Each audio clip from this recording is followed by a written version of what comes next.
Salut à tous, j'espère que vous êtes en forme. Je vous fais une petite vidéo aujourd'hui parce que j'ai rééquilibré mon portefeuille. Important de rééquilibrage, hein. L'objectif, je vous le rappelle, c'est que j'ai une allocation en termes de pourcentage sur les différentes cryptos qui constituent mon portefeuille. Portefeuille que je vous montrerai rapidement. Voilà, je suis toujours autour des 380. Ah bah tiens, là ça baisse. Il doit y avoir du mouvement peut-être du côté du Bitcoin, j'ai pas regardé.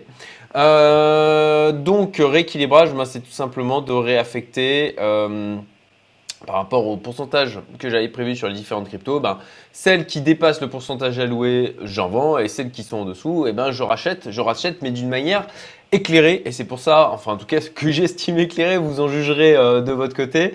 Mais en regardant en fait éclairé parce que je regarde les courbes et que je ne vais pas rajouter, je vais pas racheter quelque chose qui est, on va dire, en vertical, qui est déjà en hausse verticale. Alors, qu'est-ce que j'ai vendu? Qu'est-ce que j'ai acheté? J'ai vendu du Theta ce matin. Où il est mon Theta?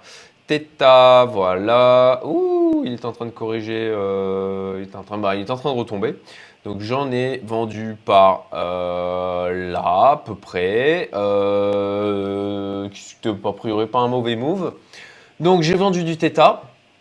Et j'ai vendu aussi du DOT parce qu'il était, même chose, un petit peu surreprésenté dans mon portefeuille. Bon, il a quand même bien poussé hein, si on prend le DOT USD. Voilà, a priori, il est en phase de range. Donc j'ai réfléchi, est-ce que j'en vends, est-ce que j'en vends pas? Bon, je me suis dit, je vends, il est surreprésenté. Et avec ça, alors qu'est-ce que j'ai racheté? Qu'est-ce que j'ai racheté? J'ai racheté du AAV. Alors, on va aller voir le graphique du AAV. Voilà. Ah oui, juste en préambule aussi, je vais aussi vous parler de Diablo Trading rapidement et de XSL Lab. Vous l'avez vu passer, mais j'ai le droit de faire des posts maintenant sur YouTube. Grâce à vous, j'ai suffisamment de vues et suffisamment d'abonnés pour pouvoir le faire. Donc ça me permet de pouvoir partager potentiellement des prises de position sans devoir me frapper une vidéo. Même pour vous, c'est chiant. Juste un petit post, voilà. Quand voilà, j'essaie de vous partager les trucs où je me dis là où je trouve que ça sent le meilleur, on va dire, que ça sent le moins caca possible. Donc j'espère que pour le AVAX que je vous ai partagé il y a quelques jours, eh ben, ça marchera. Tiens, je suis pas allé le voir d'ailleurs, AVAX versus BTC. Pour l'instant, so far so good. Voilà. Pour l'instant, ça va. Pour l'instant, ça va. On va voir ce que ça va donner. Je reviens à mes achats. Donc, j'ai racheté du AAV. Pourquoi j'ai racheté du AAV? Eh ben, regardez ce graphique. Voilà, ben, tout simplement parce que j'estime qu'il est sur une zone de support et qu'il a le potentiel de repartir. Voilà, et qu'il était sous-représenté dans le portefeuille. Donc, quand c'est le cas, quand ce n'est pas en mode vertical, par exemple, s'il avait été ici, qui était sous-représenté, ben, je n'aurais pas racheté. Et là, en l'occurrence, il est en train de consolider en fait. Donc je pense que en phase d'accumulation, je pense que voilà, c'est pertinent. Après encore une fois, hein, je vous partage mes avis, c'est pas des conseils en investissement, tout ça, et je peux me tromper, hein, je suis faillible absolument, donc c'est plus pour venir nourrir vos réflexions, et puis pour ceux qui sont, parce que moi je suis dans les marchés des cryptos depuis plus de 3 ans maintenant, et pour tous ceux qui rentrent, tous ceux qui arrivent maintenant, je pense que j'ai quand même un peu des trucs à apporter. En tout cas, j'essaye de le faire de mon mieux. Voilà, racheter du AAV, j'ai racheté du Synthetix. Alors, Synthetix, voilà, ici.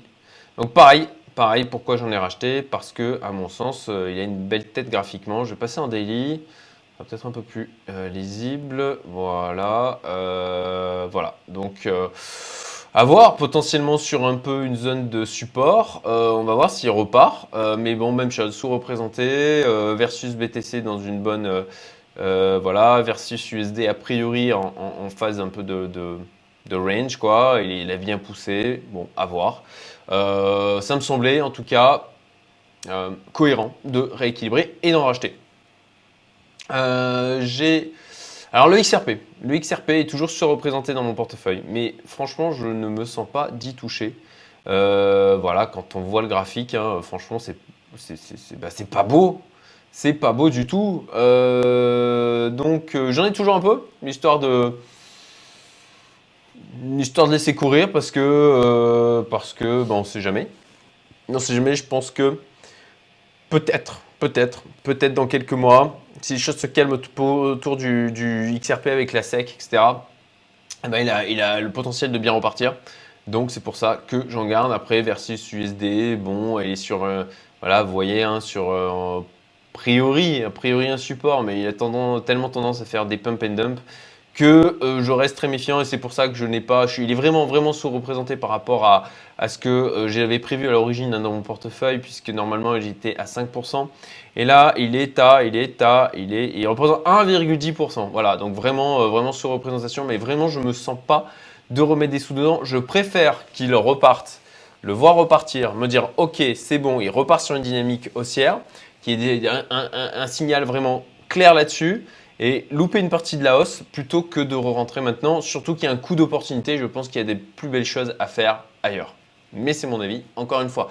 Et toujours aussi en ajustement avec mon objectif global, hein, qui, vous le savez, j'ai besoin de faire moins d'un x2 sur mon portefeuille principal. Et donc, j'ai pas besoin d'aller prendre des risques démentiels non plus. En tout cas, à mon sens. Et toujours proportion gardée, on reste dans les cryptos.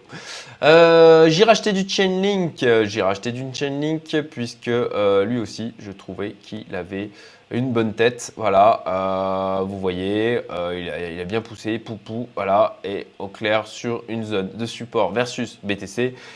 Et USD, bon, bah, il a bien poussé, hein, normal.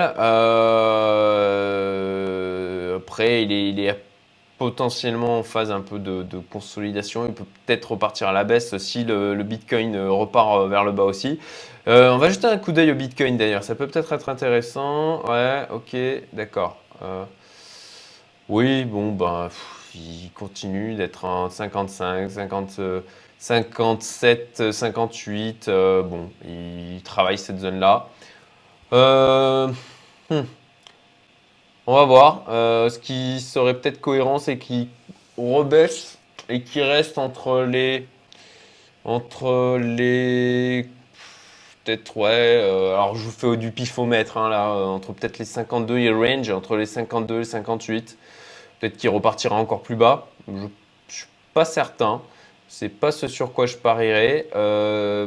Mais bon, là, il y a les 1900, les combien 1200 milliards, je crois, qui vont être déversés vers fin mars. Donc, ça serait cohérent, hein, qu'on ait une phase de range, de consolidation, encore 2 semaines. Là, a priori, ça rejette pour casser les 58. Donc on verra. Voilà, pour ma part, bah, je fais pas du trading actif quotidien, donc je reste, ça reste aligné avec le plan. Donc j'attends, et puis je fais mes petits rééquilibrages quand ça me. Bah, là, de toute façon, c'était la date à laquelle je le fais habituellement autour de cet horizon-là du 11 du mois. Après, ça dépend aussi. Parfois, je décale par rapport aussi à la manière dont je me sens et si j'ai beaucoup de choses à gérer émotionnellement, psychologiquement à côté, eh ben, je préfère me laisser du temps et être dans de bonnes dispositions mentales pour pouvoir faire ce rééquilibrage. C'est important. Il y a beaucoup de choses qui se passent là-dedans, je vous le rappelle. Donc Chainlink, Cardano, j'en ai racheté, mais un tout petit peu parce qu'il était vraiment sous-représenté, enfin un tout petit peu sous-représenté. Et que ben il a non, je suis sur la Avax, pardon, ADA, voilà, ADA BTC, et que bon, ben, il a bien retracé versus BTC, potentiellement sur une zone de support. Donc je me suis dit je rachète un petit peu. Et j'ai alors là où je n'ai pas mis sur les XRP, parce que j'ai vendu d'autres choses et je n'ai pas mis sur les XRP, j'ai vendu du BNB aussi. J'ai vendu du BNB parce que ben, vous l'avez vu, il est bien poussé, elle a bien pumpé et donc j'en ai vendu ce matin à 280 dollars et bon bah 283 même, et là bah, il est déjà reparti vers les 260, donc a priori pas un mauvais move. Et j'ai racheté, par contre j'ai renforcé sur l'Ethereum parce que comme je l'ai déjà posté dans une vidéo il y a quelques jours, je vous mettrai la vidéo en lien à droite si j'y pense. Et ben je pense que le TH il a du potentiel pour bien repartir. Voilà, c'est mon avis, c'est ma croyance. On verra si le marché me donne raison. Ensuite, toujours dans mes expérimentations, je fais Mumuse là avec Diablo Trading. J'ai 2 personnes dans ma communauté qui l'utilisent. Donc j'ai suivi là les 3 premiers. Je suis sur KuCoin en mode USDT. Je suis pas foutu grand chose, hein, j'ai juste mis 3000 dollars. Enfin, pas grand chose. Il faut toujours, je rappelle, hein, c'est toujours proportionnellement gardé. C'est toujours. La proportion de capital est toujours relative à chaque personne. Donc, pour moi, et sans vouloir paraître condescendant, c'est vraiment important. Il y a plein de gens pour lesquels 300 000 dollars ou 300 000 euros, c'est que dalle. Pour moi, ça représente quand même aujourd'hui une somme. Bon, bah, pour moi, 3 000 dollars, c'est pas grand-chose, mais pour certains, c'est beaucoup. Donc voilà, c'est pas, faut pas que ce soit perçu comme un aspect condescendant. C'est de mon point de vue. Et il faut jamais oublier qu'il y a des gens qui sont toujours au-dessus, sauf si à la rigueur on est Elon Musk, mais il y a toujours des gens qui sont plus riches et qui ont, pour lesquels une somme qui est importante pour nous ne l'est pas forcément. Donc voilà, en termes de proportion de patrimoine et de capital, c'est vraiment que dalle. Donc voilà, j'ai mis 3000 dollars histoire de faire mumuse avec Diabolo Trading parce que a priori j'ai des membres de ma communauté, deux membres qui m'ont en fait un retour positif depuis quelques mois déjà. Donc j'expérimente et je vous partagerai l'évolution de ce tout petit portefeuille, encore une fois, proportion gardée, tout ça. Et voilà, et on verra bien comment ça évolue, hein. Ça sera intéressant de voir l'évolution de la chose. Et puis aussi, comme je disais, XSL Lab, donc sur son ICO, ça y est, c'est le terme que je cherchais tout à l'heure. ICO sur son ICO. J'ai donc pas mis enfin, j'ai mis 2400 dollars. Voilà. Donc une petite somme pour moi, une petite portion de capital pour voir. Voilà. Parce que si je le perds, c'est pas très grave.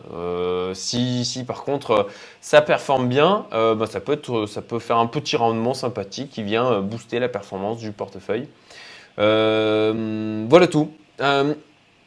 Bon, bah là d'ailleurs, ils sont impactés pour OVH. C'est mon cas aussi hein, sur mes business. C'est très chiant cette histoire d'OVH. Je ne sais pas si vous avez suivi, mais en clair, il y a un bâtiment OVH qui a cramé. Et donc, il y a pas mal de sites qui sont du coup indisponibles. Moi, j'ai eu l'extranet de Youmento, de ma communauté, qui est HS là actuellement. Et normalement, qui devrait revenir lundi. Ça ne nous empêche pas d'avancer et de faire ce qu'on a à faire, mais c'est un petit peu handicapant. Voilà tout, j'espère que vous avez trouvé ça utile. Et puis comme d'hab, commentaires, like, tout ça, je compte sur vous, ça sera sympa, merci. Et puis je vous dis à très bientôt, passez un excellent week-end et à la prochaine vidéo. Salut, salut!